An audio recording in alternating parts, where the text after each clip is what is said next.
नहीं होनी चाहिए, संशय रहित ज्ञान होना चाहिए। दूसरी बात, ज्ञान अधूरा नहीं होना चाहिए, पूरा ज्ञान होना चाहिए। अधूरा ज्ञान कोई काम का नहीं है। अधूरे ज्ञान में उलझनें पैदा होती है, और स्वयं के जीवन में जब उलझनें पैदा होती है तो दूसरों के भी उलझन पैदा कर देता हुआ है। रामचंद्र जी महाराज कहते हैं, या तो पूरा ज्ञान ठीक है और या फिर अज्ञानी आदमी ठीक है। अधविचला प्राणी बुरा, जा सो रही है दूर। दूसरी बात, एक उदाहरण देके बताया, या तो आदमी अंधा ठीक है और या एकदम आंख वाला जिसको साफ साफ दिखाई देता है। बीच वालों को चुन दिया था, जिसको दिखता भी है और नहीं दिखता, ऐसा आदमी ठीक नहीं। तो ज्ञान के अंदर एक बात बताई, असंशयम समग्रम माम यथा ज्ञास्यसि तत्शृणु।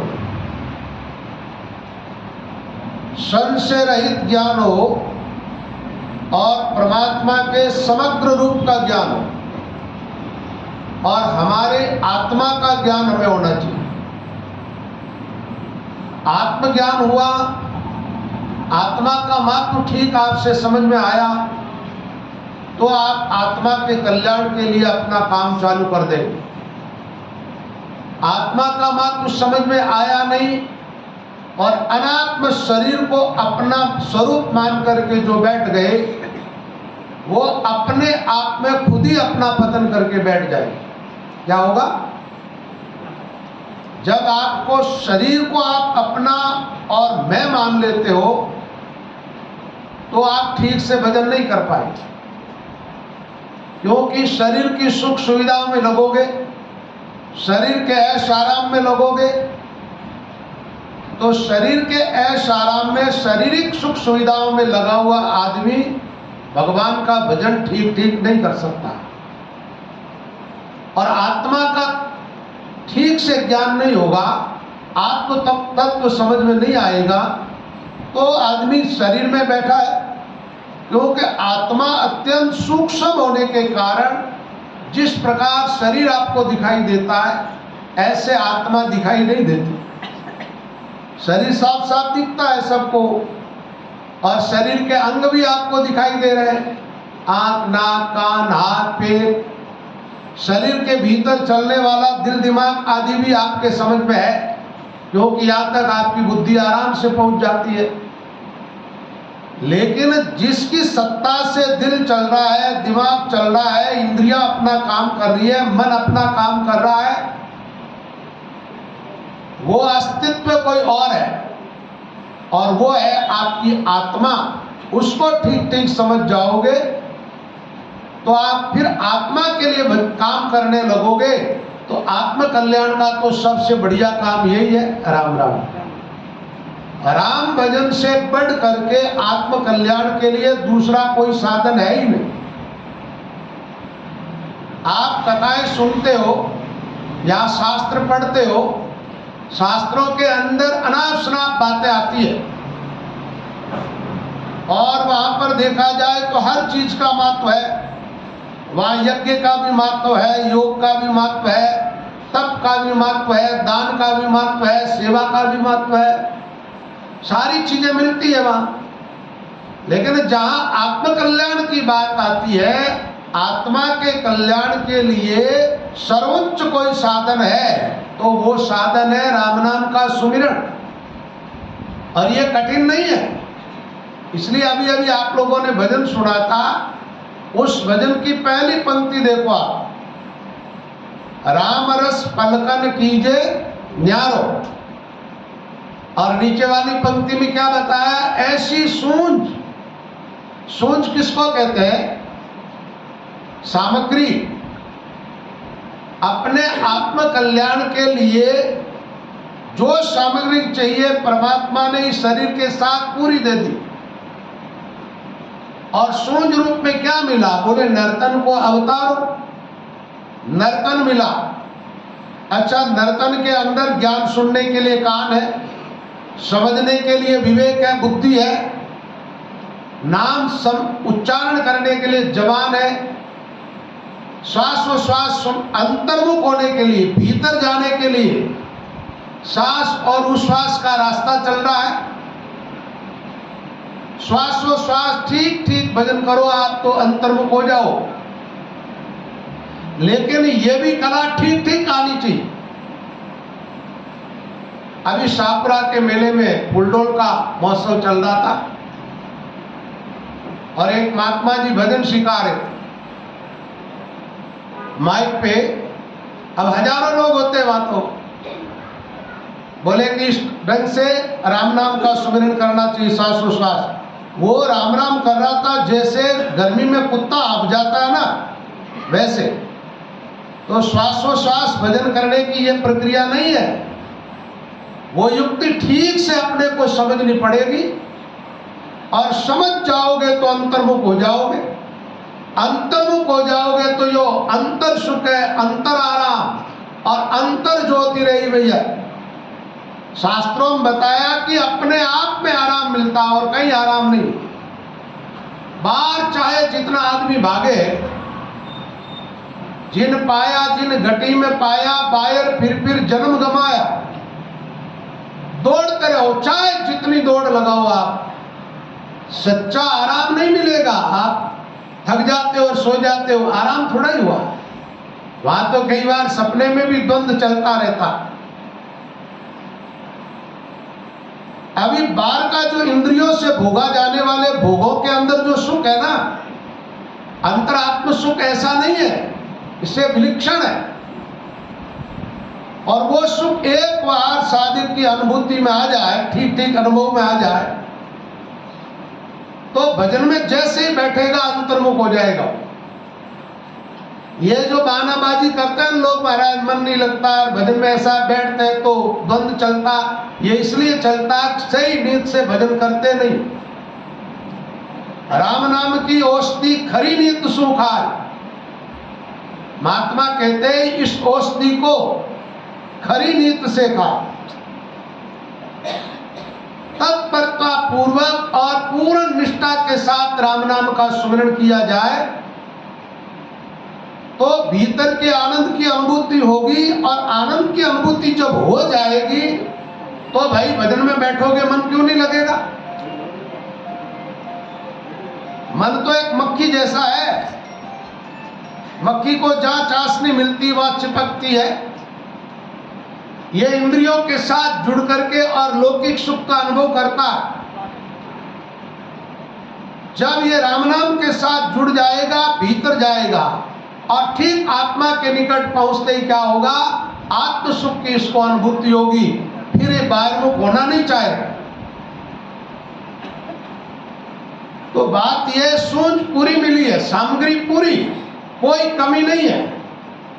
आप जितने भाई बहन बैठे हो, ऐसा विचार किसी को नहीं करना चाहिए कि मैं इस साधना में ठीक से प्रवेश पाने का अधिकारी नहीं।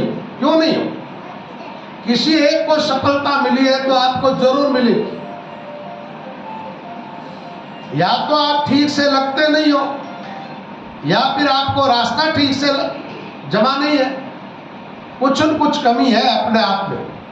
है कछु अवगुण दास का, नहीं राम का दोष, साधु चाले 10 कदम हरि आवे 100 कोस। सोच मिली है।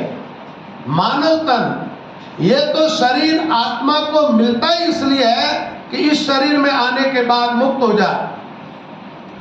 सारे बंधनों को तोड़ने का जो रास्ता मिलता है और जो ज्ञान मिलता है वो इस शरीर के अंदर मिलता है। तो भाई नाम सुमिरन करने वाले भाई बहनों को चाहिए अपना मन किधर लगा? भगवान की तरफ। अच्छा, ये भगवान की तरफ लगाए क्यों? ये जानते हम तो शरीर है और शरीर तो मर मिटेगा एक दिन। तो नाम सुमिरन किसके लिए किया जाए? नाम सुमिरन करते हम आत्म कल्याण के लिए। किसके लिए? अनात्म कल्याण के लिए नहीं। कहीं पर भी किसी भी वाणी किसी ग्रंथ में अनात्मा के लिए कोई बात नहीं आएगी। इसके लिए तो आएगा कि इससे थोड़ा ऊपर उठो, इसको ठीक समझो, इसके दृष्टा बन जाओ, इस अनात्म शरीर को अपने से अलग मानना चालू करो, तो फिर आप आत्म कल्याण के रास्ते पर चल पड़ोगे। अच्छा, आत्मा के लिए अब आत्मा की ऐसा विवेक जगह आपका कि अनात्मा अलग है, आत्मा अलग है, ऐसा हुआ ना विभाजन दो भागा हुआ।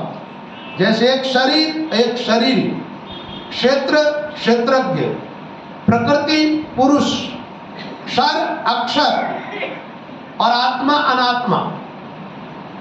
तो ये जितना जो द्वंद्व है ना, एक तरफ शरीर एक तरफ आत्मा, आत्मा और परमात्मा एकदम पास पास में क्या है। और ठीक ठीक आपको जिस दिन आत्मा की अनुभूति होगी उसी दिन परमात्मा तत्व की प्राप्ति का अनुभव हो जाएगा। लेकिन अब इसमें बात यह आती है कि भाई भजन ठीक से अपने को करना पड़ेगा। पहले विवेक जगा, क्या करना, प्राणिया समझ प्राप्त करो पहले सत्संग में बैठ के। अच्छा, समझ आ गई तो फिर क्या करे, प्राणिया समझ सुमिरो राम, सोच विचार समझ कर दिल में हरि बिना झूठा। आप संसार का जो भी काम करते हो वो आपके आत्मा के लिए नहीं है। इसलिए महात्माओं ने कहा झूठा जगत और झूठा शरीर, झूठा होता है वो दिखता है और मिट जाता है। जैसे स्वप्न झूठा होता है, आप गहरी नींद में होते हो तो सपने की सारी चीजें आपके सामने होती है, आंख खुलते ही स्वप्न टूटा और सारी चीजें विलीन हो जाती है। ऐसे ही अज्ञानी आदमी अज्ञान रूपी नींद में सोया हुआ है, उसकी आंखें खुली है और खुली आंख से वो स्वप्न देख रहा है। ये जो कुछ भी दिखाई दे रहा है ये मिटने वाला, आंख बंद होगी ये सब मिट जाएगा। या तो आप इनको छोड़ के चले जाओगे या ये सब आपको छोड़ के चला जाएंगे, दोनों में से एक जरूर होने वाला है। सत्संग करो और विवेक जगाओ। एक तो जैसे वैष्णवी आदमी होता है ना, इस ढंग से वैसन टाइप लोग सत्संग करते हैं, वैसन टाइप पाठ करते हैं। जैसे पाठ किया, क्या बोला उनको भी पता नहीं है और बैठ गए, घंटा भर वाणी पढ़ ली, अब क्या पढ़ा उसकी तरफ कोई विचार नहीं। गए सत्संग में बैठे और बात ये होती है सत्संग करते हैं। अरे भाई सत्संग किया तो फिर जीवन बदला क्यों नहीं? अभी मत पिला बेटा, थोड़ी देर मेरे को भी थोड़ा तो आधा घंटा बात ही यही रहो, चलो आराम। क्या बोल रहा है?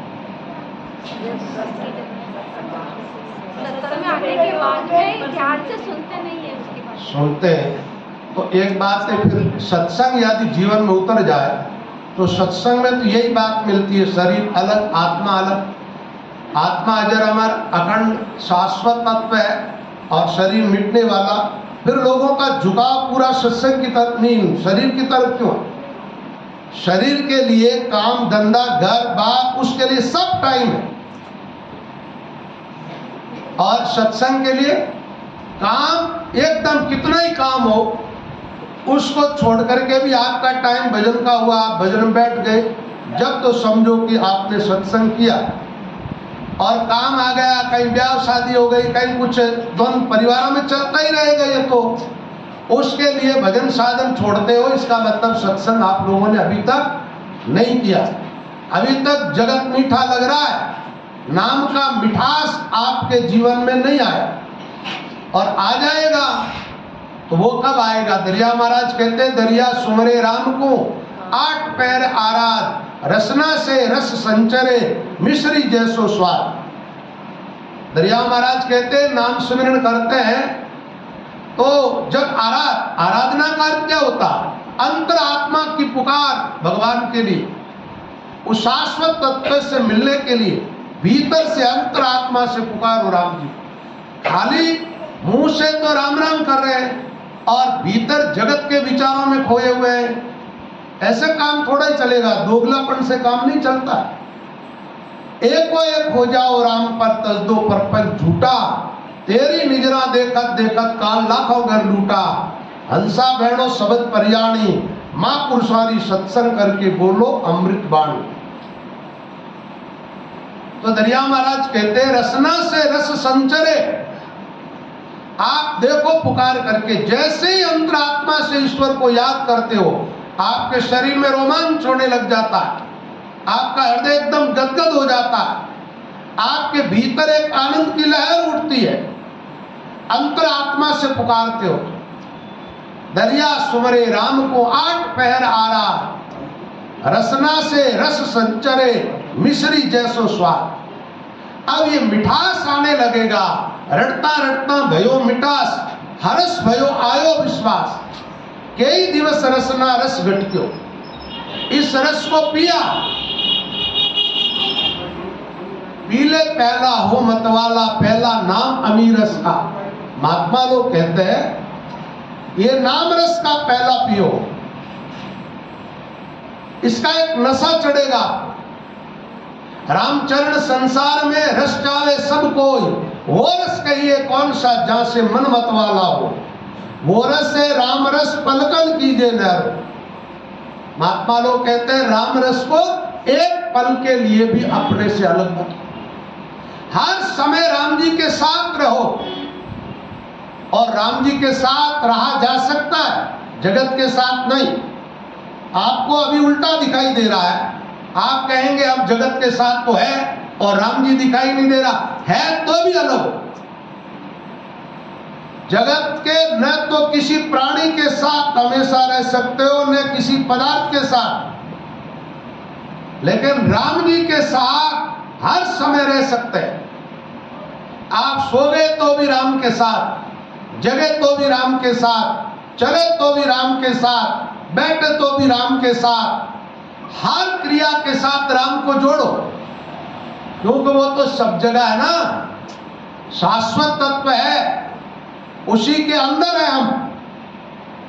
भागवत सुनी आप लोगों ने बहुत सारी, करीब करीब भागवत की कथाएं आप लोगों को याद ही होती है, लेकिन महत्वपूर्ण बातें याद वहां भी नहीं होती है, वहां भी खाली कहानियां याद रहती है आप लोगों को।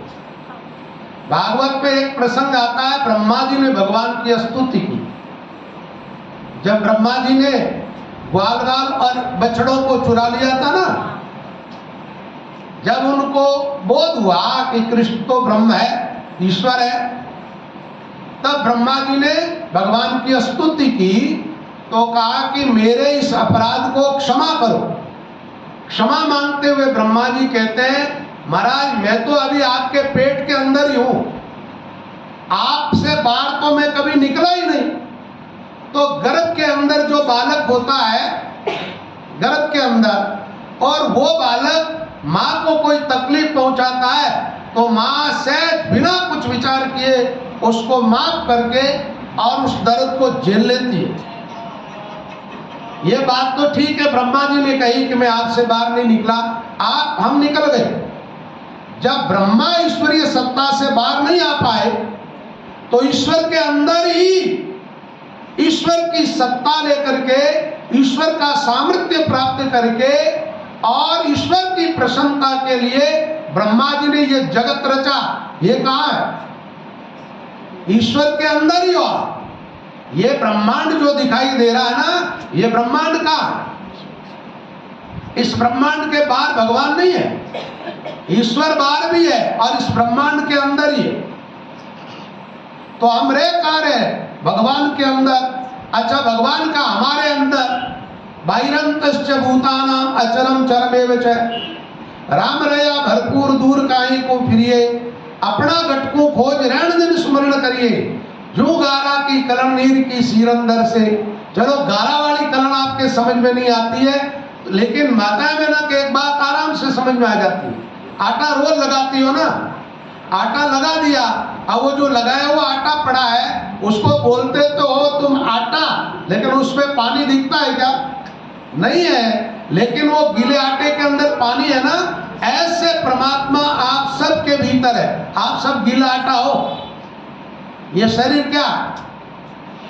शरीर के भीतर भी परमात्मा, बाहर भी परमात्मा, तो फिर परमात्मा से अलग होकर के हम कैसे जिएंगे? तो कहने का भाव यह है, ईश्वर के साथ हर समय रहा जा सकता है, हर समय। आप सोती दफे भी ऐसा भाव बनाओ, हम परमात्मा के अंदर ही है। जगते हो तो ऐसा भाव बनाओ, परमात्मा के अंदर ही चल रहे हैं और वो ईश्वर हमारे भीतर ही है। औत है, औत प्रोत भय द्वेतंदर से, संत गर्क ब्रह्म सुख को पर से। किसमें गर्क है? ब्रह्म पद में। अब ब्रह्म पद में ग्रक होने का अर्थ क्या हुआ? ब्रह्म पद प्राप्त किया, कैसे किया? कहीं जाकर के? अरे ये जाने वाली बातें सब बच्चों के जैसी है, आना जाना। परमात्मा तो जहां हम है वही है। इसलिए कहने का भाव यह है, ज्ञान पूरा होना चाहिए, अधूरा ज्ञान काम का नहीं, संशय रहित ज्ञान होना चाहिए। और ऐसा ज्ञान आपको प्राप्त हो गया तो आप मुक्त हो जाओगे। अच्छा, ऐसा ज्ञान दो तरह से प्राप्त होता है। या तो कोई ज्ञानी महात्मा, ज्ञानी कौन है? वैसे तो देखा जाए सब ज्ञानी है, कोई अज्ञानी नहीं। सब पद गाने में माहिर है, सब वाणियां पढ़ने में होशियार है, सब कथाएं करने में होशियार है। इसका अर्थ ज्ञान नहीं है। ज्ञान का अर्थ होता है जो तत्वदर्शी है, तत्व यानी आत्मदर्शी। जिस महापुरुष ने आत्मा का साक्षात्कार किया, जिसने परमात्मा तत्व का साक्षात्कार किया है और परमात्मा के साथ एक होकर के रहता है, ऐसे महापुरुष का सत्संग मिल जाए और मान लो सत्संग नहीं मिला तो तत्परता पूर्वक जो साधक निरंतर भजन में लग जाए, भजन में लगे तो इस विश्वास के साथ लगे कि जो मैं राम नाम का उच्चारण कर रहा हूं, ये नाम क्या है? नाम नहीं, ये मैं जैसे ही राम शब्द उच्चारण करता हूं उस समय राम स्वयं मेरी जबान पर होता है। क्या? इन भावों से भावित होकर के तत्परता पूर्वक श्वास व श्वास भजन करेगा। भजन करते करते वो अंतर्मुख होगा, भीतर दिव्य प्रकाश प्रकट होगा, उसका अंधकार मिट जाएगा, उसको आत्मा का साक्षात्कार हो जाएगा। एक और भी बात है, बिना भजन किए किसी को आत्मानुभूति नहीं हो सकती। किसी तत्वदर्शी महापुरुष के पास भी जाओगे ना तो वो ज्ञान दो प्रकार का देगा आपको। एक तो आत्मा अनात्मा का विवेक जगाएगा और एक इस बंधन से मुक्त होने के लिए आपको मंत्र देगा, ज्ञान के साथ मंत्र सुनाएगा और वो मंत्र होगा राम नाम। क्या होगा? इस राम नाम का जैसे आप सुमिरन में लगोगे, एक बात है, अंतर्मुख होने के लिए और कोई उपाय नहीं है। विवेक जग जाएगा, आत्मा अलग, अनात्मा अलग, माया अलग, ब्रह्म अलग। माया ब्रह्म का भेद समझ आया। दादू जी के शिष्य सुंदरदास महाराज कहते हैं, माया ब्रह्म का भेद समझ आया, सो हम लिया विचारी, आदि पुरुष और अंदर दर्शा, द्वैत सब दूर बिडारी, गाँव मेरा सदगुरु की बलियारी। बंधन काट किया जीव मुक्ता, सारी विपत निवारी, गाँव मेरा सदगुरु की बलियारी। तो वो महात्मा लोग कहते हैं कि बंधन से आप मुक्त हो जाओ।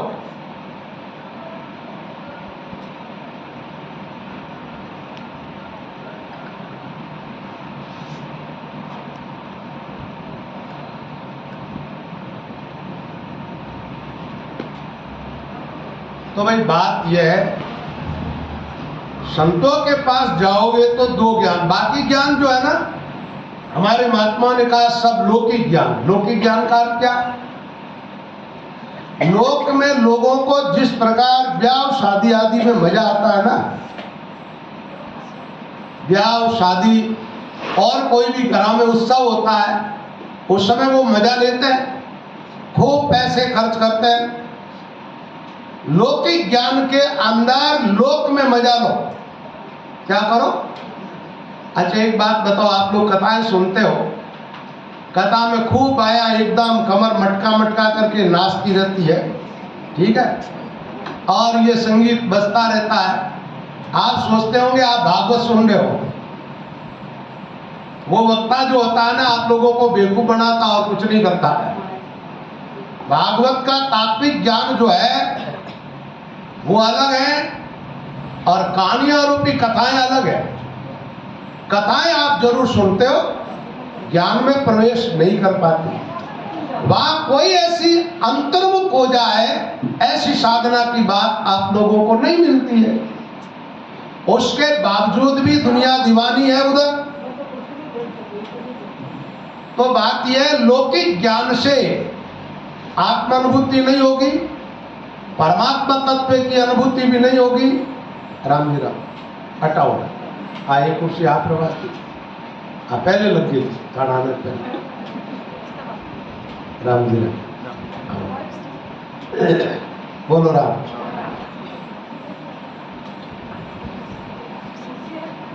गीता जी का एक श्लोक सुनाता हूं आपको, बढ़िया श्लोक है,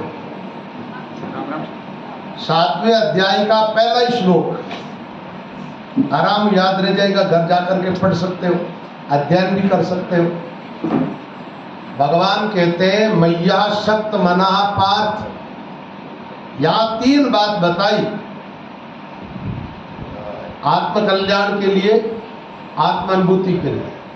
सबसे पहली बात तो यही है कि अपना जो ये मन है ना, मन को ईश्वर के अंदर लगाना चाहिए। अब ये लगाएंगे कैसे बेचारे लोग? देखियो, इन सूत्रों को आपको समझना पड़ेगा। मन को ईश्वर में लगाना, ईश्वर निराकार है। आप क्या करते हो? भगवान कहते हैं मन मुझ में लगा, और आप लगाते हो भगवान की नकल में। किसमें लगाते हो? या तो लगाते हो भगवान की मूर्ति में, और या लगाते हो भगवान के चित्र में। ये मूर्ति और चित्र क्या है? भगवान की प्रतीक उपासना। एक प्रत्यक्ष होता है, एक प्रतीक होता है। प्रत्यक्ष और प्रतीक का भेद ठीक ठीक समझना पड़ेगा। एक तो जैसे मैं हूं, एक मेरी जगह कोई और आदमी आ जाए प्रतिनिधि बनकर। जैसे मान लो हमने किसी आचार्य को आमंत्रित किया और वो खुद तो नहीं आए, और उनका प्रतिनिधि बना करके उनके चेले को किसी को भेज दे, तो वो तो नहीं है। तो प्रतीक जो होता है, जैसे एक मैं और एक मेरा फोटो है, क्या है? लेकिन कई महात्माओं के दिमाग में भी अविद्या छाई हुई है। वो क्या करते हैं? महाराज चेलों को अपने अपने फोटो देते हैं और कहते हैं इन फोटोओं का पूजन करो। ये महामूर्खता वाली बात है। अच्छा भाई, फोटो और चित्र जब प्रतीक उपासना है और आप प्रत्यक्षित की तरफ लेके जा रहे हो जीवों को, तो फिर अपना क्यों दे रहे हो? तो ये मामला गड़बड़ है। तो बात यह है, अब भगवान कहते हैं मुझ में मन लगा, और वो तत्व कैसा है? एक बात है, कृष्ण उस समय जिस आकार में खड़े हैं ना, वो भाषा नहीं बोल रहे। आप देखेंगे गीता की भाषा कुछ और है। गीता में भगवान मेरी उपासना की जहां बात करते हैं, वह वो अपने व्यापक स्वरूप की बात करते हैं। अच्छा, विराट रूप में क्या दिखाया? पहला ही श्लोक 11वें अध्याय का बड़ा श्लोक है, 12वां श्लोक, 12 नंबर का, जिसके अंदर विराट रूप को देख करके अर्जुन बोला, क्या कहता?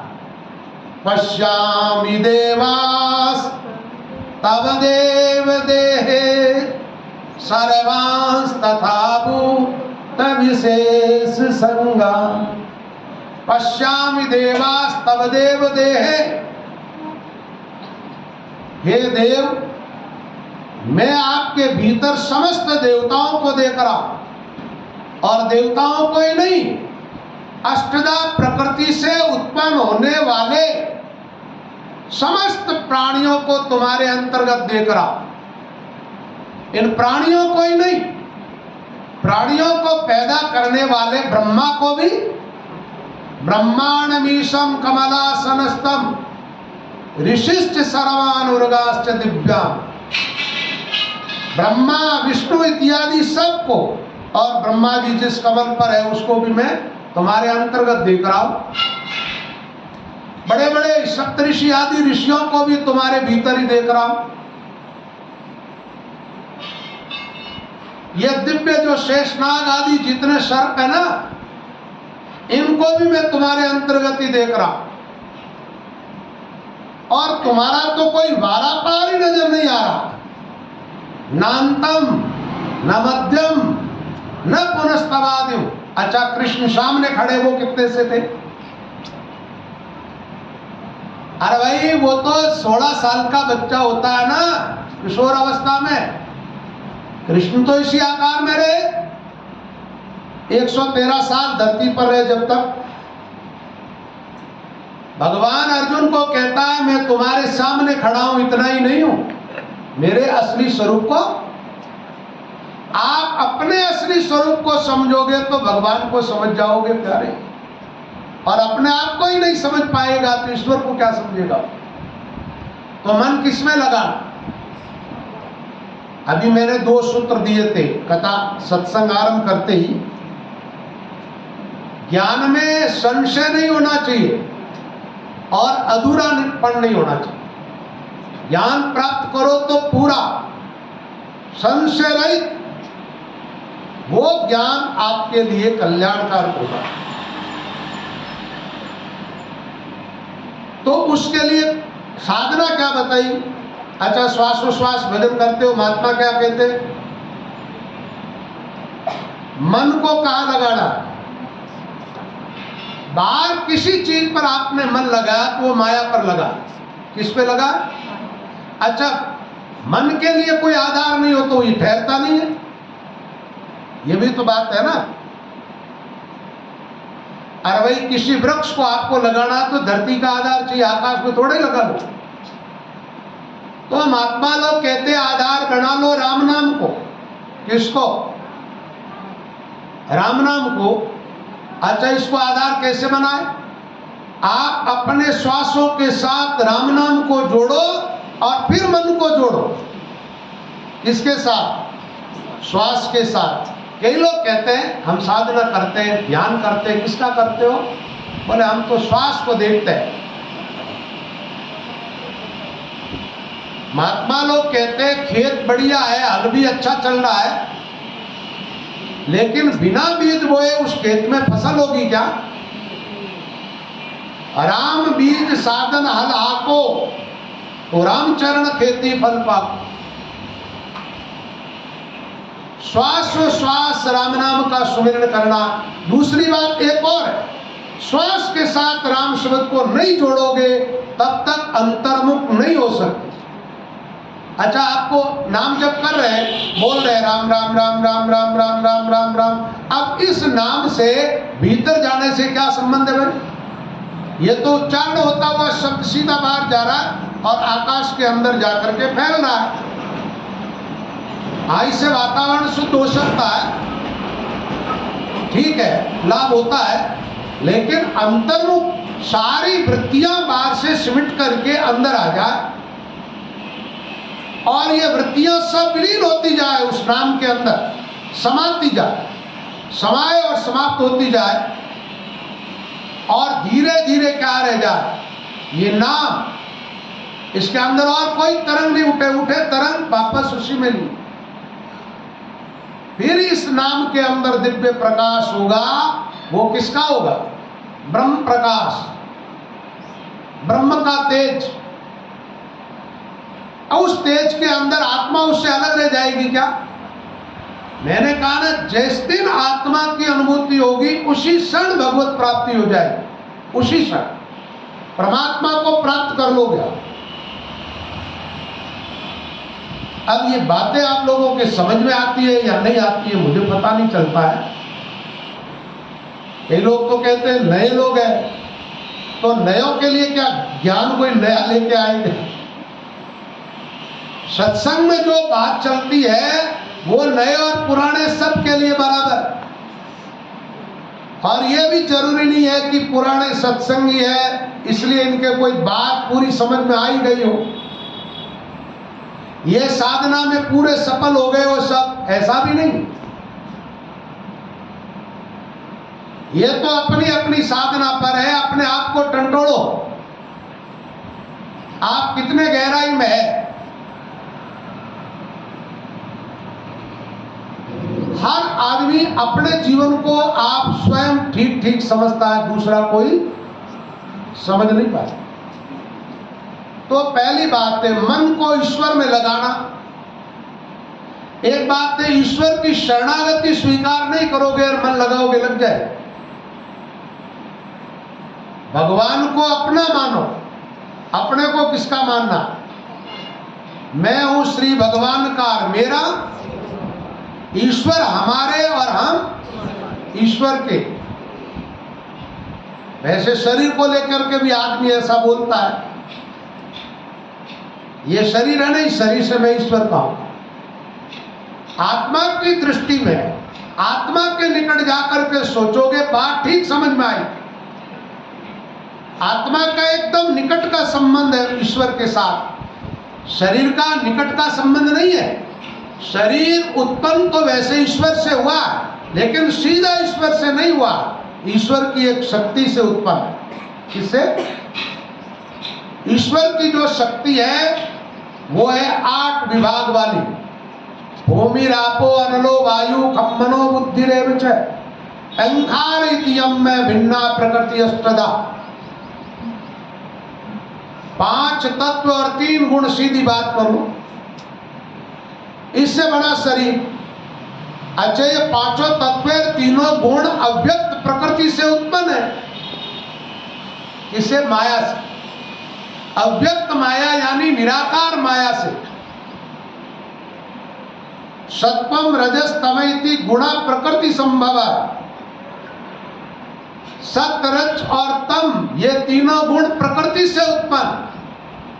तमोगुण से 5 तत्व उत्पन्न हुए।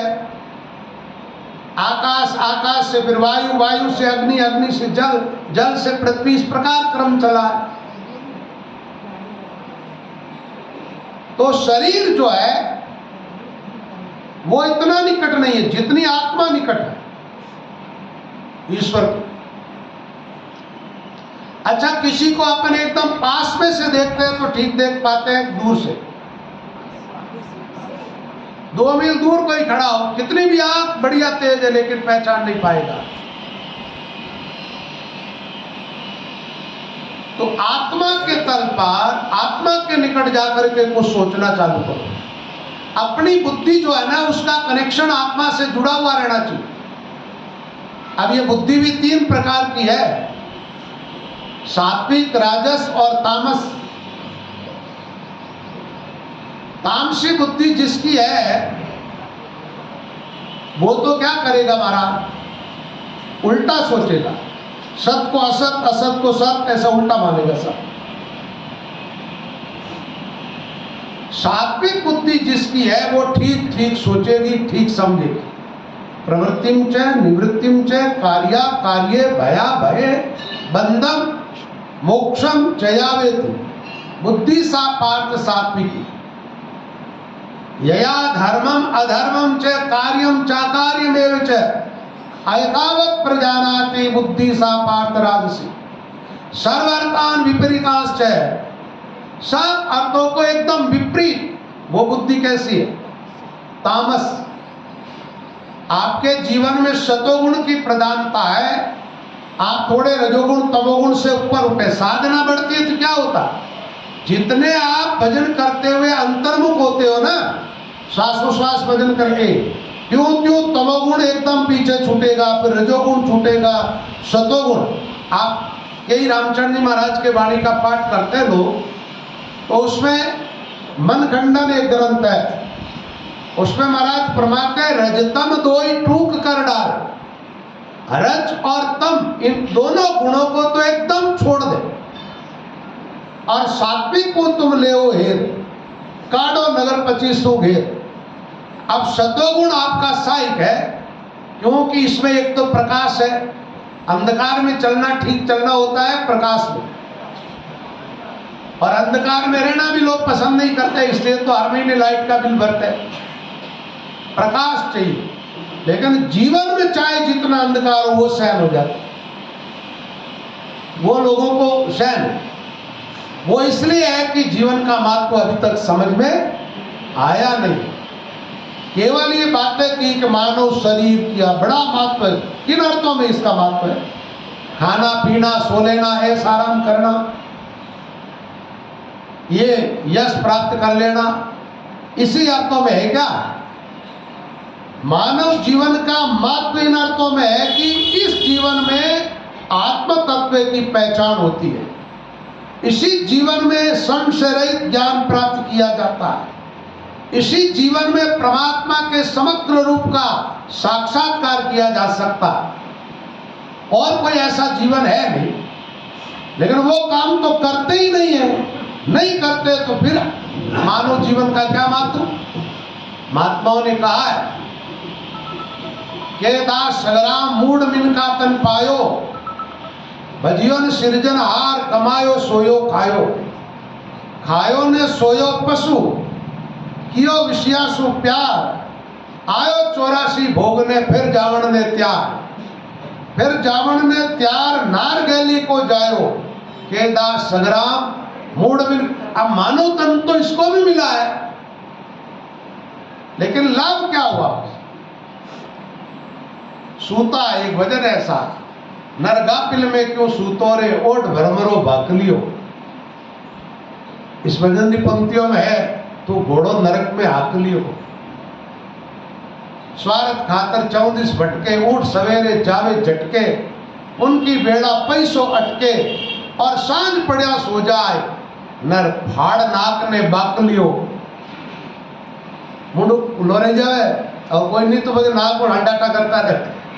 फाड़ नाक ने बाकलियो, नरगापन में कहीं सूतो रे ओढ़ भरमरो।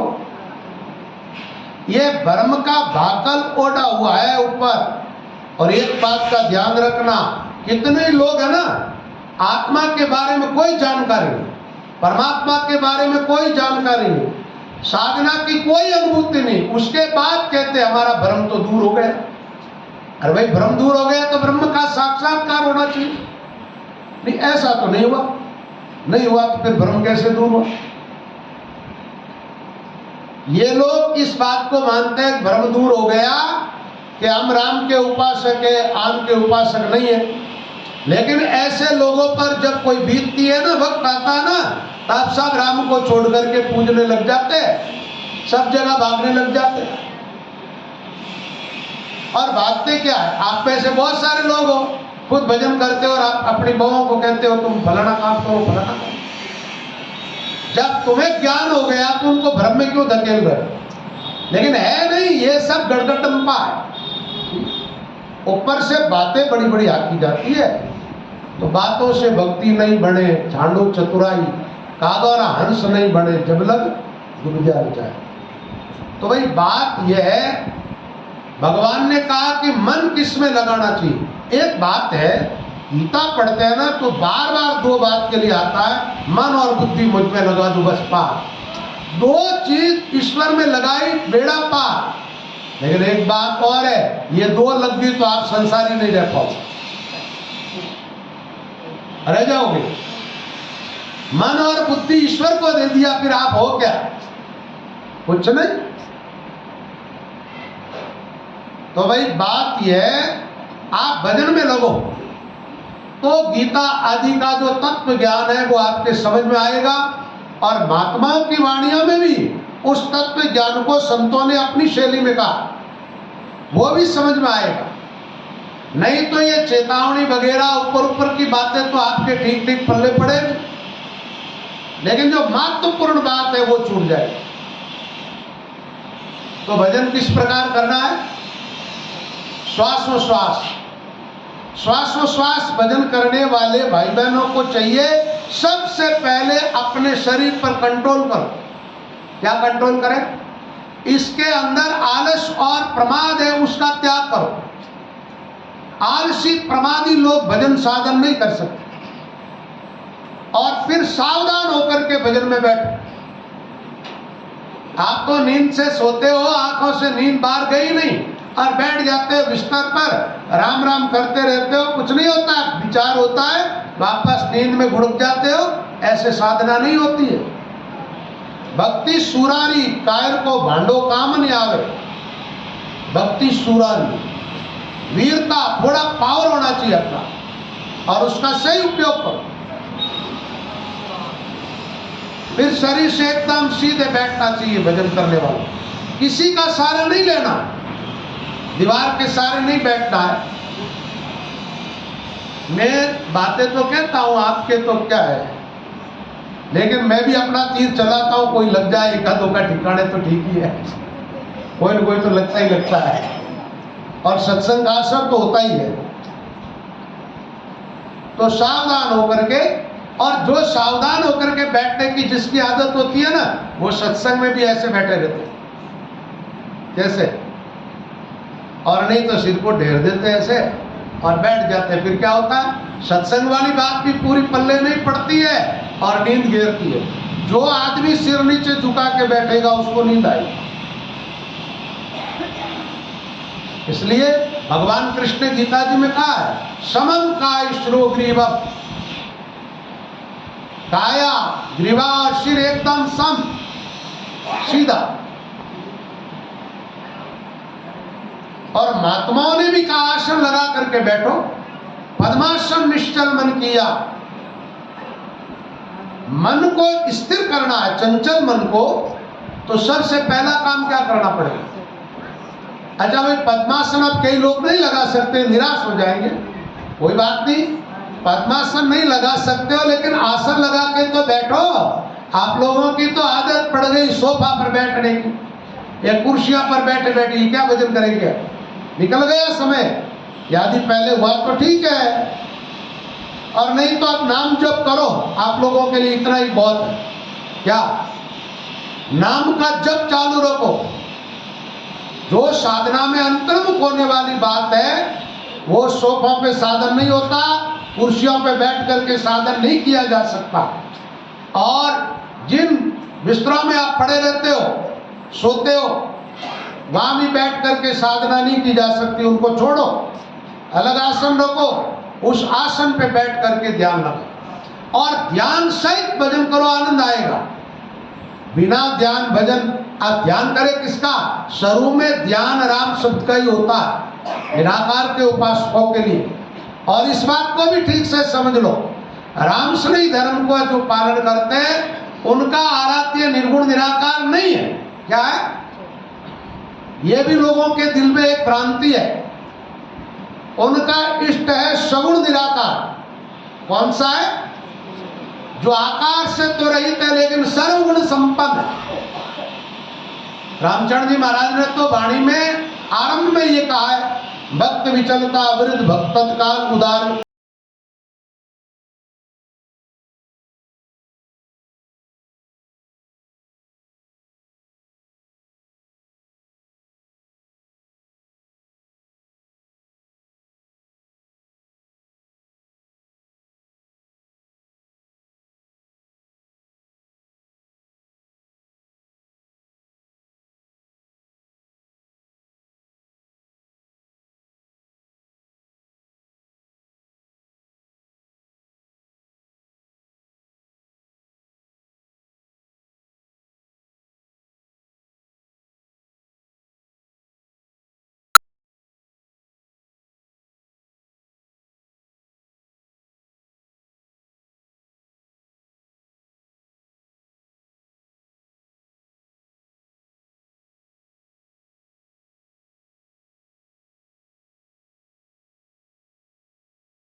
लोग ध्यान करते हैं ना, वहम पालते हम ध्यान करते हैं। कोई कहते राम जी का ध्यान करते, कोई कहते शक्ति का ध्यान करते, कोई कहते शिव जी का ध्यान। देखा, अरे शिव तत्व व्यापक है, शक्ति माया भी ईश्वर की सब जगह व्यापक है।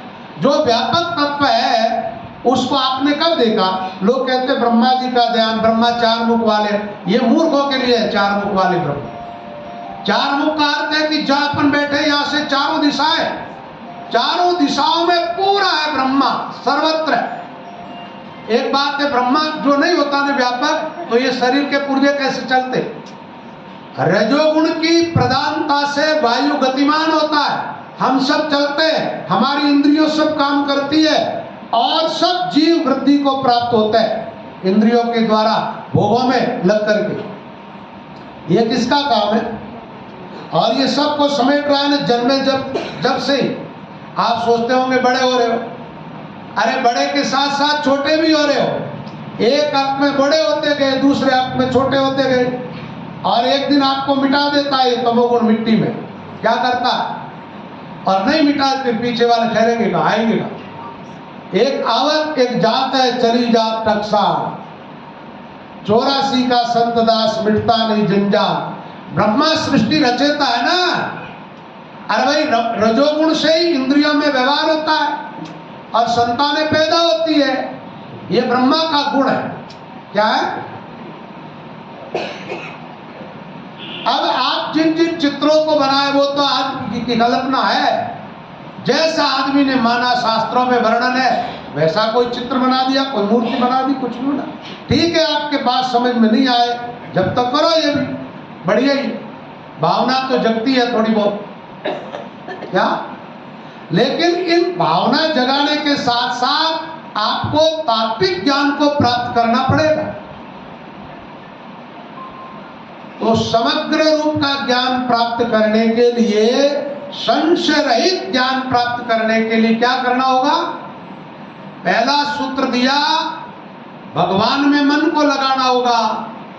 दूसरा, ये भक्ति मार्ग का प्रकरण है, इसलिए योगम युंजन शब्द आया है। योग में लगे रहो। ये श्वास प्रश्वास भजन करते क्या? योग का अर्थ होता है दो चीज अलग अलग है, उनको जोड़ दो। क्या करो?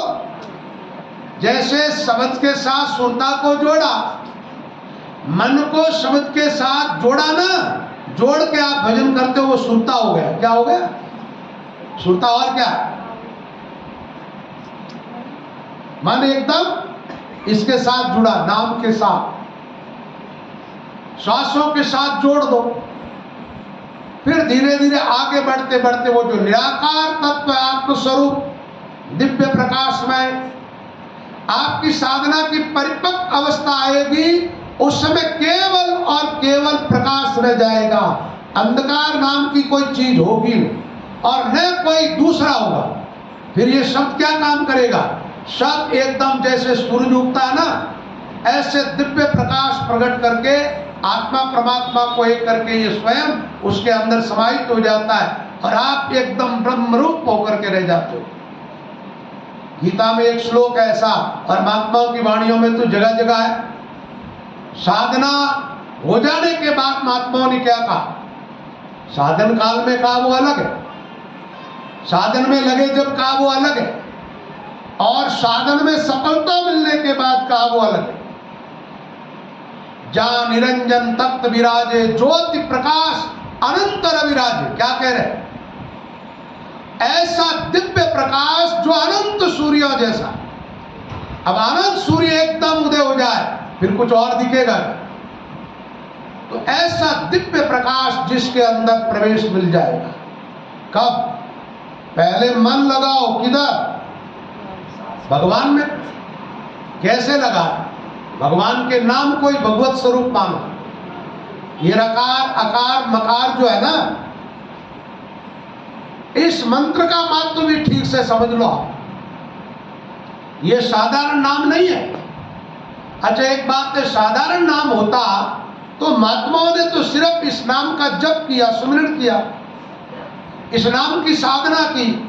उन महात्माओं के भीतर इतनी बड़ी बड़ी वाणियां कैसे प्रकट हो गई? इतना दिव्य ज्ञान कैसे प्रकट हो गया? और जितना उन महात्माओं के जीवन में ज्ञान प्रकट हुआ है उतना वो कह नहीं पाए, उतना वो पुस्तकों में लिख नहीं पाए। ये तो थोड़ा सा है, सोमन धान बांध की माई जो बात आप देख रहे हो, ये सब प्रकट कहां से हुआ? ये अलौकिकता महात्माओं में घटित कब हुई? नाम सुमिरन करने से। क्या काम करने से? और कई बार मैं देखता हूं राम स्नेह के बच्चे, कोई कहते हैं हम ब्रह्मा कुमारी में जा रहे हैं, कोई कहते हैं दीदी के जा रहे हैं, कोई कहते हैं पीदी के जा रहे हैं, कोई कहते हैं वो पत्र पढ़ते हैं, कोई कहते वो। अरे मूर्ख हो तुम लोग, इतने बरस हो गए सत्संग सुनते सुनते, अभी तक नाम का महत्व समझ में नहीं आया। और इस नाम से विलक्षण कौन सी साधना? किधर जा रहे हो? इससे बढ़िया और कोई साधन मिलेगा नहीं, और कोई नाम नहीं है। नाम नाम सब ब्रह्म का पेता में एक विवेक, राम नाम निज नाम है। क्या कहा महात्मा? राम नाम निज नाम है, शास्त्र नाम तुलेख। हजारों नामों के बराबर 3.5 करोड़ मंत्र जो है, उन सारे मंत्रों की शक्ति इसमें समाई हुई है। अनंत शक्तियों का भंडार है राम नाम, अनंत ज्ञान का भंडार है। रामचंद्र जी महाराज के वाणी का एक शब्द है, अनंत महात्मा, अनंत पुण्य, अनंत कला प्रकाश, अनंत धर्म और ध्यान गति, रिद्धि सिद्धि अनंत निवास, जोग जिग तपस्या जानो, और अनंत करतूत नाम में सारी मानो। राम चरण ताते भजो राम नाम निश्वास, अनंत महात्मा, अनंत पुण्य। एक भागवत का महत्व सुना और दौड़े जा रहे, धुंधकारी का कल्याण हो गया भागवत सुनने से, हमारा भी हो जाएगा, कर लो ठीक। महत्व सुना ना, क्या प्रेत तार उनका कल्याण हो गया। परीक्षित की अरे 7 दिन में परीक्षित की मोक्ष हुई है, 24 मिनट में खटवांग राजा को मुक्त किया। कितना मिनट में? 2 घड़ी में से 1 घड़ी तो देवलोक से आने में हो गई।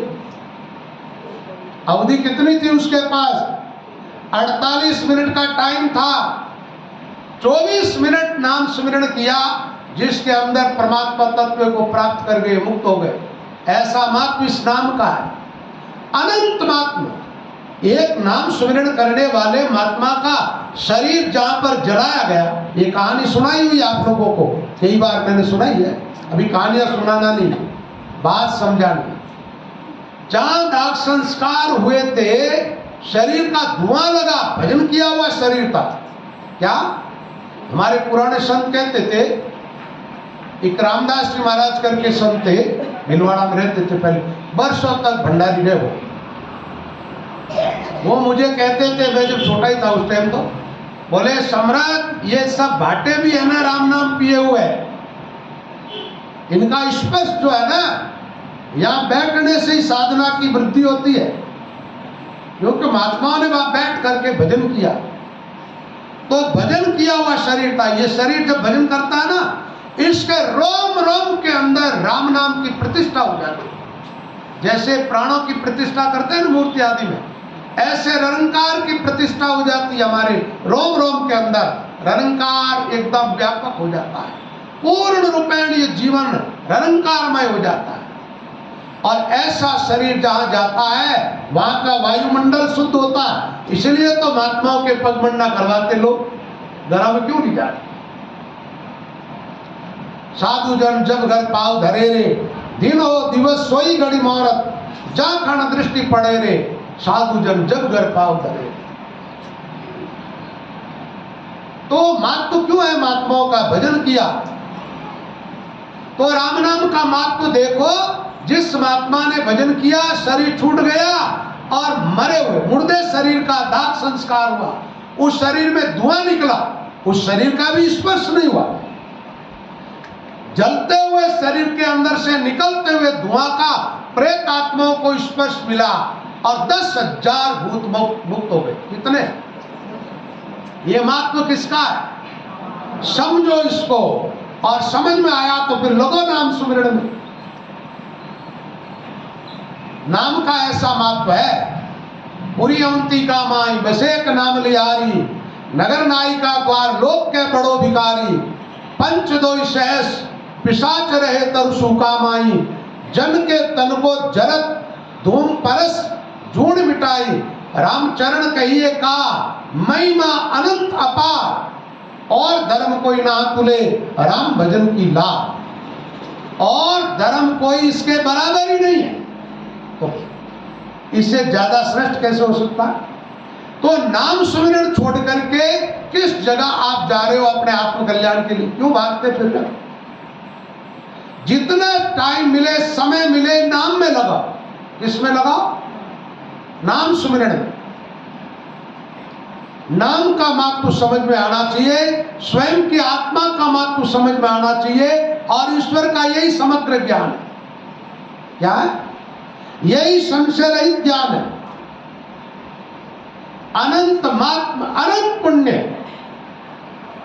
अब जैसे पुण्य का काम लोग करते हैं ना, गंगा जी में नहाते तो पुण्य प्राप्त होता है, पुष्कर स्नान करते तो पुण्य प्राप्त होता है, यज्ञ करते तो पुण्य प्राप्त होता है, तप करते तो पुण्य प्राप्त होता है, और भी दान आदि करते तो पुण्य प्राप्त होता है।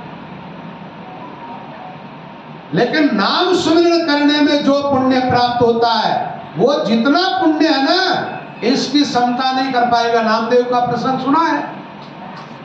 तुलसी पत्र लिखो रकारा, तासम और नहीं कोई भारा, सभी द्रव्य धर्म भयो हल्को, राम बिना भोडल को बल को, जप तप जोग नाम नेम व्रत संयम, मत भूले इणमाय, ये सब जानोस का पानी, तिनका भागे नाय, राम निरंजन से मन ला।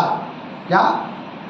राम निरंजन ध्याय रे मन, राम निरंजन ध्याय, सकल शिरोमणि नाम परम निधि।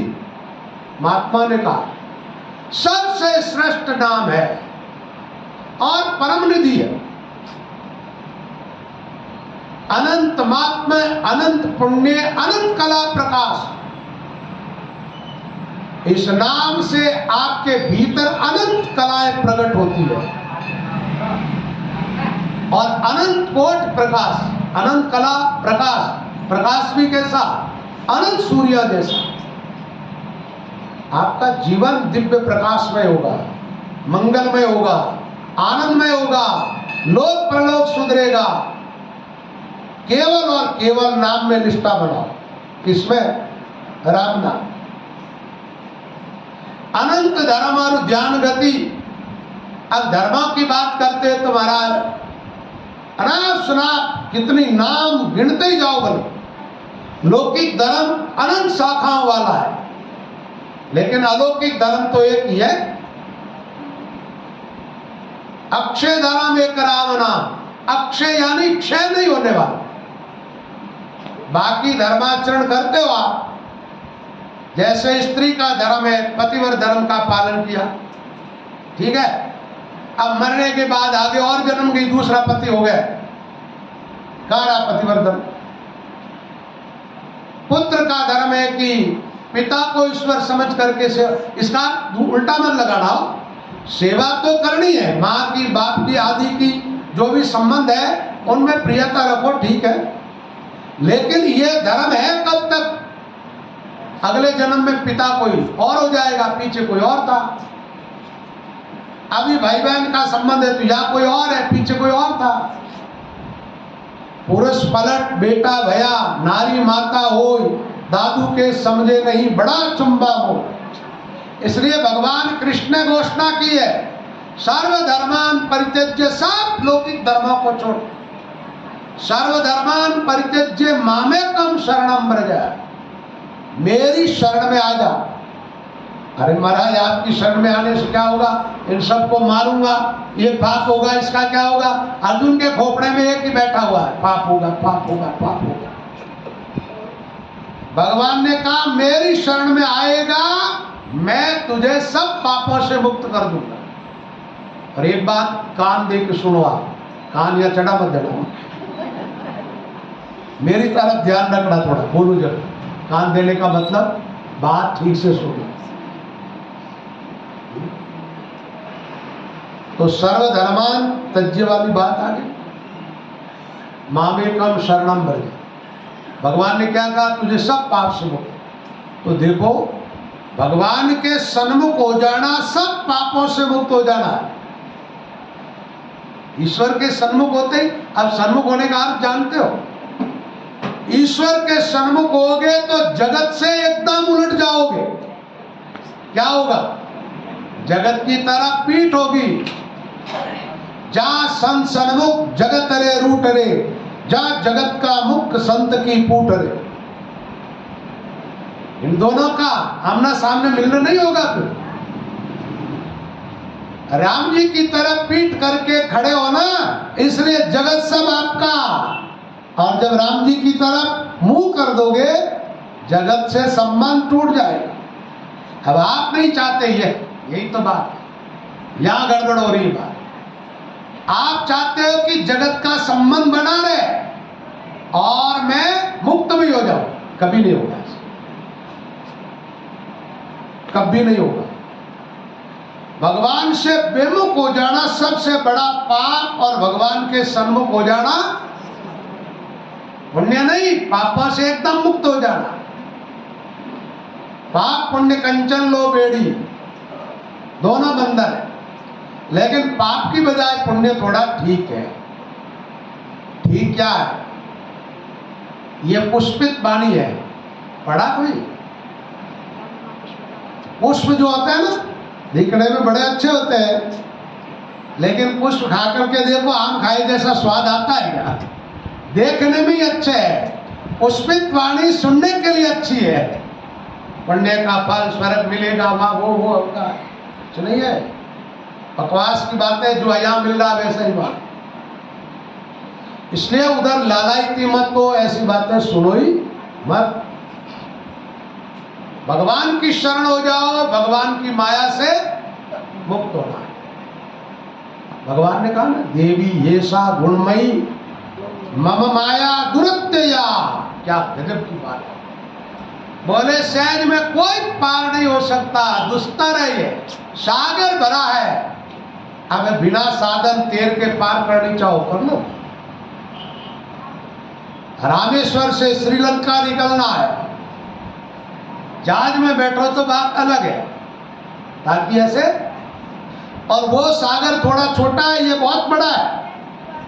माया का दरियाव है ना, बहुत बड़ा। दुष्कर भगवान कह रहे हैं, ये भगवान का वाक्य है। भगवान के वाक्य एकदम दृढ़ सत्य होता है, अटल। उसके बीच में कोई तर्क नहीं दे सकता। मम माया दुरत्या। अर्जुन तो घबराया, बोले महाराज तो क्या पार होता ही नहीं? बोले होता है। कौन? मेरे चरणों की शरण आ जाए। अब चरण कहां ढूंढोगे? मामेव ये प्रपद्यन्ते माया मेताम तरन्ति। मेरी शरणागत होने वाला माया से पार हो जाता है। तो शरणागत किसकी होना भाई? भगवान की। अब शरणागत होने तो थोड़े बचकर के रहो, थोड़े शरणागत हो जाओ, थोड़े संसार के बने रहो। मीराबाई शरणागत हुई, मीरा को ईश्वर मिले कि नहीं मिले? पूरे मिले। मीरा समा गई ईश्वर के अंदर। लेकिन वो कहती क्या है? मेरे तो गिरधर गोपाल, और दूसरों ने चलो ज्ञानी और है। और ये बात तो पहले से आप लोगों को पता है, और आपको तो एकदम दिमाग में बैठी हुई, मनन हुई हुई, अमल हुई हुई बात है। तो मैं इतनी देर वैसे ही गला सुखा रहा हूं, और ये बात समझ में आ गई तो और क्या समझना? क्या मेरे तो जबान पर या दिमाग में है या दिल में? कहां है? जो बोल रहे हो ये है कहां? जबान पे। चलो बढ़िया बढ़िया, यही रखना हो। बोलो राम। तो भगवान कहते भाई मेरी शरण में जो आ जाएगा। अच्छा, शरण में आने का मतलब क्या? आप जब भजन में लगते हो ना, उस समय लौकिक कामना दिमाग में लेकर के नहीं बैठना। दूजी आशा सकल गुहारी, तो क्या होगा? लोग कहते हैं भजन में मन लगता नहीं महाराज। अब इस सूत्र को अपनाओ। कौन से? दूजी आशा। अब इस जगत से कोई लेना देना ही नहीं, हमें तो राम जी चाहिए, राम जी से मिलना है। अब मन लगेगा कि नहीं लगेगा ये बताओ। लेकिन हम तो बैठे हैं आसन पर भजन करने के लिए और चाहते क्या है? हे भगवान थोड़ा नौकरी नहीं लगी आपको, क्या करें? हे भगवान आजकल दुकान ठीक ढंग नहीं चले थे, भगवान कृपा करो। हे भगवान मारो मात तो दुख है थोड़ा, कृपा करो। हे भगवान पेट दुख है और अबे थोड़ा थोड़ा दुख मरा गोटा घना ही दुख है ना। हे राम जी है थोड़ा ठीक अबे जन गया भाजी नौकर है भगवान, नौकर ने काम बढ़ावे बोले थोड़ा थोड़ा झाड़ू काट दे, गरम नौकर है थोड़ा पोछा लगा दे, जा गाड़ी साफ कर दे, जा फलानो काम कर दे।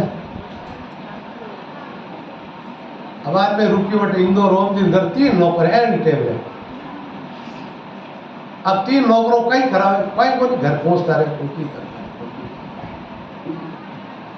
तो जब ऐसे भगवान को एक बात है, सही अर्थों में भगत हो आए, अपने प्रारब्ध बस कोई भी तकलीफ कोई प्रतिकूलता आ गई, भगवान को शिकायत मत करो। तू दे रहा है मुझे स्वीकार, भक्त हो तो। और रही बात और उच्च स्थिति हो जाएगी आपकी, तब तो आने वाले उस प्रारब्ध को भी आप स्वीकार ही नहीं करो। ये घटित हो रहा कहाँ? शरीर में। अच्छा भाई, जन्म मरण और हानि लाभ और जस अपयस, ये 6 चीज कहाँ घटित होती है? आत्मा में होती है क्या? तो किस में होती है? शरीर में होती है। तो आप शरीर ही हो क्या? तो थोड़े आत्मा के अंदर आ जाओगे, आत्मनिष्ठ हो जाओगे। जैसे कहा गया यस्मात्मरतिरेव साक्षात्, आत्मरत हो जाओगे। आत्मरत का मतलब क्या होगा? हमारी बुद्धि का कनेक्शन जो संसार से जुड़ा हुआ है वो हमारी आत्मा से जुड़े, हमारे मन का संबंध हमारी आत्मा से जुड़े। किससे? अच्छा, अंतर्मुख होने का अर्थ क्या होता है? मन और बुद्धि का संबंध आपका आपकी आत्मा से नहीं जुड़ा, आत्मुख कैसे हुए? अंतर्मुख कैसे हुए? ये बात दुनिया से जुड़े हुए है। और फिर भजन करते हो तो खेचाताण होती है। क्या होती है? खेचाताण की करवे बताओ ना। एक बैलगाड़ी जकीर में आगे बड़द जोत दिया, दो बड़द लारे जोत दिया, 2 बड़द अर्ध जोत दिया, 2 अर्ध जोत दिया। अब बड़दों ने आके अर्धो बड़द अर्धे भाचे अर्धो। अब आ गाड़ी कई वही भी हाल कई इन गाड़ी रो हाल वही बात टूट कहीं वही टूट, लेकिन वह आगे नहीं बढ़ सकती। ठीक है, तो जो अब आप क्या है कि जहां बैठे हो ना, अब इधर कोई आपके बेटे पोते का चिंतन हो रहा है, इधर किसी का, इधर मतलब मन चारों तरफ ले रहा है। किसमें? ये मन की जो लहरें है ना, सागर में जो लहरें आती है ना, ऐसे मन की तरंग भीतर। और कहते हैं भजन करते हैं। क्या कर रहे हैं? इसी का नाम भजन। अच्छा एक बात बताओ, गीता सुनने के बाद अर्जुन ने क्या कहा भगवान से? नष्टो मोह है स्मृति लब्ध्वा। स्मृति का अर्थ क्या करोगे? आपका मोह नाम अज्ञान का है। जब अज्ञान नष्ट होगा, आत्मस्मृति हो जाएगी। क्या हो जाएगा? आत्मा की, परमात्मा की स्मृति होने का मतलब अपने स्वरूप को पहचाना। अब आत्मनिष्ठ हो गए, मोह नष्ट हो गया, अज्ञान अविद्या मिट गई।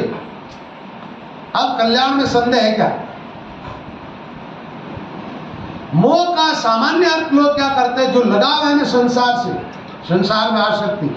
जैसे यहाँ बैठे हैं, बेटा प्यारा लग रहा है, धन प्यारा लग रहा है, और पति पत्नी कोई प्यारा लगता है, उसको क्या कहते हैं? मोह। लेकिन मोह यहाँ तक सीमित नहीं है। ये भी प्यारे इसीलिए लगते हैं अज्ञान के कारण, नहीं तो प्यारा लगना चाहिए कौन? भगवान। जो प्यारा लगना चाहिए वो नहीं लगता, और जो नहीं लगना चाहिए वो प्यारा लगता है। बस इसी का नाम संसार है। संसार के लिए सिर्फ 2 सूत्र दिए महात्माओं ने। संसार किसका नाम? राग और द्वेष। जगत में राग द्वेष होता है, प्रिय लगता है उसे राग, अप्रिय लगता है उसे द्वेष। बस इस द्वंद्व में लहरा लेते रहो, जन्मते रहो, मरते रहो। जन्मे तो मरना बाकी रहा, मरे तो जन्मना बाकी, और ये चलता रहता। दरिया महाराज बाणी को एक भजन है, बटाऊ जीव बहता मार्ग माय, 8 पैर को चाल का टाइम नहीं, तो ठीक ही है। 8 पैर को चालनो घड़ी पल ठहरे डान, गर्भ जन्म फिर बाल भयो, तरुणाई गर्भान, वृद्ध मर्तक फिर गर्भ वसेरा, ये मार्ग प्रमाण, ये रास्ता है। संसारियों का रास्ता कौन सा? आप जिन गेले चलते वो नहीं। मां के गर्भ में आए, जन्मे, बालक हुए, किशोरावस्था आई, जवानी आई, बुढ़ापा आया, फिर मरे, गए परलोक में, फेंक दिया आकाश में, जल के द्वारा आए नीचे, अन्न में प्रवेश किया, फिर पुरुष में, फिर स्त्री में, फिर गर्भ, फिर जन्म। इस ढंग का ये क्रम चलता रहता है। ये है संसार।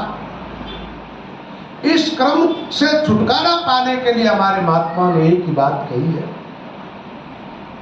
बढ़िया से बढ़िया और कोई बात आपके समझ में नहीं आवे तो ये समझ लो, श्वासोश्वास राम नाम में लग जाओ। और ये युक्ति एकदम सही आनी चाहिए।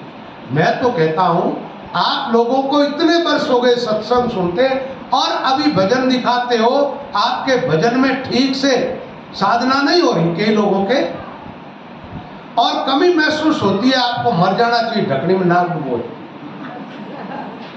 एक बात है, 20-20 साल हो गई सत्संग में आते आते, एक इतनी सी कला नहीं सीख पाए आप लोग। अरे छोटा सा मासूम बच्चा होता है जो स्कूल जाता है, और जाते जाते वो कैसे अक्षरों को सीख लेता है, बोलना सीख जाता है, पढ़ना सीख जाता है, सब कुछ सीख लेता है। और आप एक दोनों श्वासों का बैलेंस बना करके, श्वास के साथ नाम को जोड़ करके भजन करने की युक्ति नहीं सीख पाए। नहीं सीख पाए, इसका कारण यही है, आप लोगों की पूरी रुचि नहीं, पूरे मन से भजन में लगे नहीं, अधूरे मन से लगे। और अधूरे मन से लगने वालों को कभी सफलता मिलती नहीं है। वो लोग ठीक है, बस आ जाओ सत्संग में चले जाओ, कहीं भी जहाँ कहीं कथाएं वार्ताएं होती है वहाँ जाओ, मंदिर जाओ, थोड़ी देर बैठो, कोई भी साहित्य अध्ययन करो, आप लोगों को सदगति हो। क्या होगा? कम से कम नरक से तो छुटकारा मिलेगा। अच्छी जगहों जाप करके बैठोगे तो ठीक ही है। भजन करना है, क्या करना है? आप लोगों को बातें करनी अच्छी लगती है, ये बाय है ना, मैं ज्ञान गोष्ठी करा, चर्चा करा, किताब दिन करो, मरणो नेड़ो आयो। अब मौत एकदम निकट है और जीवन गया, घड़ी गई, थोड़ी रही, रहती में जाए। उन चर्चाओं में तो रस आता है, लेकिन बैठाओ भजन में, उसमें रस नहीं आता। क्या चर्चा करते हैं? बैठो भजन में, कोई बात समझ में नहीं आई हो तो ठीक है, समझ लो, सत्संग जा करती है, वो बात तो ठीक। समझी समझाई बात में गाल मतोड़ करते रहते हो, उससे काम नहीं बनता है। भजन करने के लिए भजन की युक्ति समझनी है, आत्मा के लिए आत्म तत्व का ज्ञान ठीक से समझ लेना है, फिर लगो भजन में। पाठ पढ़ने में अणुजिया राम कहोगे कब? महात्मा कहते हैं भजन कब करो। ये ज्यादा वाणियों के पाठ आपकी भी जरूरत नहीं, समझो इसको। ये समझने के लिए, किसके लिए? रामचंद्र जी महाराज ने कहा, कर में दर्पण साई के लक अपनो उनिया, और कसर कोई भासवे तो लीजिए बदन सवार। अरे भाई, काश से मुंह इसलिए देखते हो, काजल लगाती बार कटे काजल गालड़ा नहीं लग जाए, और गालड़ा लग गयो है तो इन पूछ लो। आई बात है ना, क्या उन्हें लिए ही बैठ रहे हो, मुंह चौक दिख रहे, ये बात ठीक नहीं है। इसलिए समझ करके लगो किसमें, प्राणिया रे समझ रे सुमरो राम। प्राणिया रे सोच विचार समझ कर दिल में हरि बिना झूठा काम। प्राणिया रे समझ रे सुमरो राम। सुतवित तेरा धरिया रे जासी अंत अकेलो जाए। किया कर्म तेरे संग चलेगा धक्का बहुत भी दिखाए। प्राणिया रे समझ रे सुमरो राम। क्या कहा? पंक्ति क्या दी है महात्मा? सुत वित्त तेरा धरिया रह जासी। सुत सबसे ज्यादा मोह किसमें होता? आदमी का संतान। तो महात्मा ने सबसे पहला नाम किसका लिया? सुत। फिर वित्त धन। ये दोनों चीज पीछे रह जाएगी जब परलोक की यात्रा करो। कोई साथी नहीं है, रहेगा कुछ। आज पहले गए वो कुछ साथ लेके गए। रीतो आयो रीतो जासी भूखो प्यासो। अच्छा परिवार साथ चलेगा? बहु परिवारो एकलो अंती उठ जानो। संग बढ़ाओ कोई नहीं घर दूर पयानो। जीवड़ा तेरो कौन संगाती रे छोड़ चले गो बावरे कुटुंब कुड़नाती। काय को पुरुष काय की नार और तो दिवस संग चार चार। काय को पिता काय को पूत जन्म जन्म को अणु जो सूत। जो सुन जावे सोई सुजान मेरी मेरी करता तज दे प्राण। काय की माई काय की धीव समझ देख मन अपनो जी। या में है अपना कोई ना। महात्मा लोग कहते हैं तू नहीं किसका कोई नहीं तेरा पैंडे खलक बहरे। नदी नाव संजोग जुड़ो है ऐसा मिलना है। एकदम थोड़ा सा रहना। उसमें थोड़ा सा जीवन था जिसमें बहुत सारा बीत गया है। जीवन बहुत कम है। दही नाम क्षण भंगुर। क्या कहते हैं? क्षण मतलब इस क्षण में जिंदा अगली क्षण में खत्म होने वाला, नष्ट होने वाला। एक दिन दुनिया सब छूट जाएगी। बिना भजन किए गए तो बहुत रोना पड़ेगा। अंत काल में रोवण लागो जीव पचे पिस्तायो। नरदे पाई नामनी लीनो मूर्ख मूल ठगायो। बांधा अंतकाल पिस्तासी भजन बिना तेरी सब चतुराई सभी धूड़ में जासी। जबड़ो जोर जोरावर कहिए जीव को बांध बुढ़ासी। कर्मुख आगे ले चले को फिर आडो कुणाई। बांधा अंतकाल पिस्तासी भजन बिना तेरी सब चतुराई सभी धूड़ में। हारो रे कोई हारो संसार कर्म से गुरु को ज्ञान हृदय दर राखो। क्या हृदय में किसको धारण करना? नहीं तो ये सब चारों तरफ रहेंगे और बीच में से उठा के ले जाएंगे चंपू। घर का पर का उबा दे के नहीं किसी को सारो। जम का दूध पकड़ ले जासी उनको मुंडो का। सात पाप और पुण्य संग दो चाले। ये कर्म चलता रहता है। अनंत जन्म आज पहले हो गए भजन नहीं किया तो और जन्मोगे मरो। इसलिए ठीक यही रहेगा भजन में लग जाओ और श्वासोश्वास भजन में लगो। ये लतपत वाली बात से काम नहीं चलेगा। जैसे मुंह दे की बात कर देते हैं चाहे जैसे करते रहो। क्या होना चाहिए? जैसे कुछ नहीं होना। एक बात है अंतर तार जुड़ेगा नहीं कनेक्शन आत्मा से।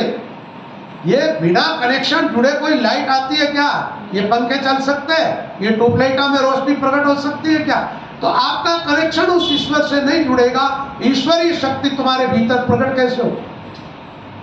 उसके लिए बहुत जरूरी है श्वासोश्वास राम नाम का सुमिरन करना और कोई उपाय नहीं। बाह्यमुख साधना से काम नहीं बढ़ता। ये सब जान ओस का पानी। महात्मा ने क्या कहा?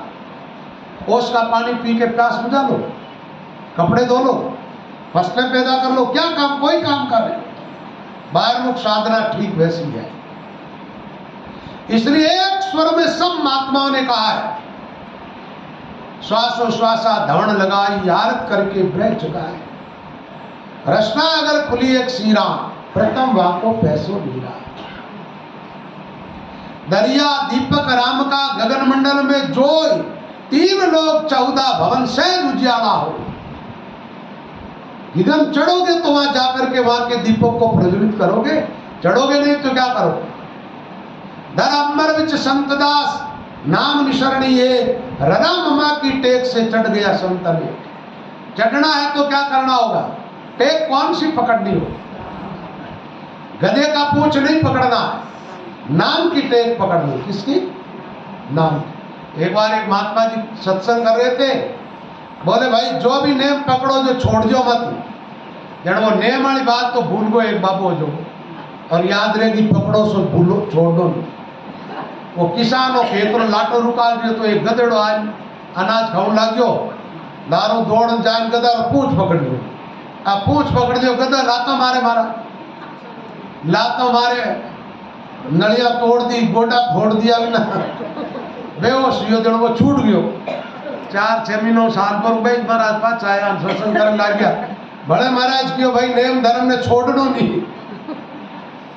वो कहे बाप जी बचे होश ही कौन रहे जन कहीं करा। बाप जी क्यों पकड़ियो कहीं हो गधा पूछ, महाराज क्यों गधा पूछ पकड़नो थोड़ी तो कहीं पकड़ना है। और भजन की कर लो। राम जी श्वास दिया खाने नहीं दिया, बताओ दिया श्वास ले तो श्वास राम राम करने में जोर क्या है। सही अर्थों में देखो, आप सही ढंग से राम राम करने लग जाओगे ना, बारमुख नाम में थकान आएगी, लेकिन श्वास भजन करोगे आनंद आने लगेगा। लंबी टाइम तक राम राम करते रहो, पता ही नहीं। अब कई श्वास की बात करते, वो बात अलग है। अपने यहां श्वासोश्वास, सांस और उश्वास, ये समास जो है ना, इसका विच्छेद कर देते हैं। संधि विच्छेद करने से श्वासोश्वास का क्या हो जाएगा, श्वास अलग और उश्वास, श्वास और उश्वास, यानी बाहर छोड़ते श्वास और भीतर दोनों बराबर होने चाहिए। और इनके साथ जोड़ो किसको, राम शब्द उच्चारण करते हैं ना, सो श्वास के साथ उच्चारण होना चाहिए जबान से। किसके साथ, श्वास के साथ, श्वास के साथ राम शब्द उच्चारण होता है तो एक ध्वनि बनती है, ध्वनि प्रकट होती है उस तरह। उस ध्वनि के अंदर ध्यान लगाते, ध्यान केंद्रित हो जाता है। वो ध्वनि आगे जाकर के भले ही सूक्ष्म हो जाए, लेकिन शुरुआत में श्वास की ध्वनि में ऐसा बंदा है जगमायु, ध्वनि में ध्यान लगाना है। ठीक है, तो भाई बात यह है, टाइम हो गई। भगवान के नाम में निष्ठा बनाना, क्या करना, नाम का महत्व ठीक ठीक समझना, नाम की साधना को ठीक ठीक समझना, आत्मा को ठीक ठीक समझना और परमात्मा तत्व का ज्ञान प्राप्त करना। ये ज्ञान संशय रहित है। क्या, ज्ञान में संशय नहीं होना चाहिए और ज्ञान में अधूरापन भी नहीं होना चाहिए। ज्ञान प्राप्ति के साधन क्या, भगवान की शरण होकर के और मन लगा करके भगवान नाम का सुमिरन करना। ये बात गीता में और वाणियों में सब में एक जैसी। मैया शक्त मना पार्थ योगम युंजन मदाश्रेय, यही बात है। ये योगम युंजन का अर्थ है ये करना, क्रिया सहित साधन, मन लगा कर और शरण भगवान को एकदम निकट मानो। अपन भगवान में ही है। ठीक बात समझ में आएगी ना आप लोगों को, ऐसा लगेगा भगवत प्राप्ति है, हम तो भगवान से और ठीक है, परमात्मा से। ऐसे भाव बना करके भजन करो, लाभ होगा। आप सत्संग को विश्राम देते हैं। ठीक 4 बज गई।